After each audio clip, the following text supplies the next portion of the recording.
lot of times there's a reason that you're vulnerable to kind of these attacks that aren't seen right away. The gaslighting, the, you know, oh, that person had a big reaction, and everyone being like, well, no one really asking what that other person did to that person, just being like, they're crazy.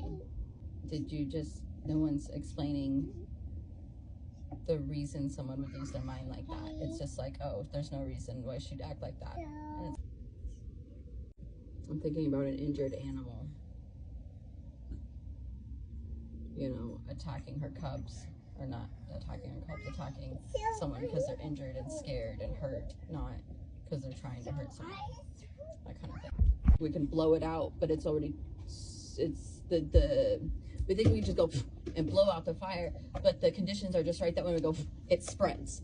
And that's kind of what it's like to deal with BPD, with yourself, with someone else who has it, vice versa. Your lack of direct control over thoughts and emotions may come to your attention quite clearly when someone tries to help you by saying, don't think about it or calm down. It's probably painfully obvious to you what's wrong with that suggestion. It might even make you angry that that person doesn't get it. And yet you may be continually trying to use this strategy without noticing that you're using the same unhelpful method that doesn't work, and then getting disappointed and frustrated when it fails again. This is something where I had to come into realization that I did have BPD, you know, and I feel more in remission, but at times when I'm triggered, I can still fall back into these old thought processes and reactions, you know. But it's when I realize, like, oh, everyone in my life doesn't get it, maybe I'm not getting it. Like, at some point you have to be like, if everyone's the problem, maybe I could be the problem. But then realizing that I was a problem, they were also the problem. And because I was the problem, I wasn't choosing supportive people, and so that became also a problem. And so addressing my people-pleasing tendencies also helps me get away from people that were provoking a personal problem.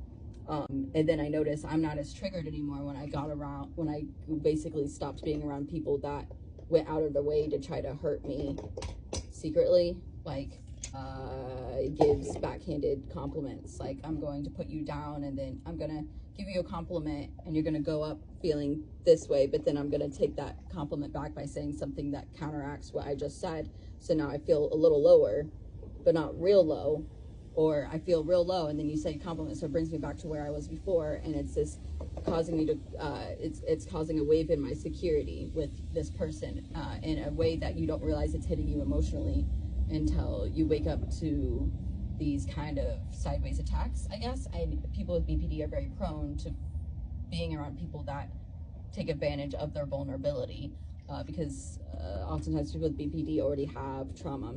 You can have BPD and have no trauma, really, actually, but a lot of times there's a reason that you're vulnerable to kind of these attacks that aren't seen right away. The gaslighting, the, you know,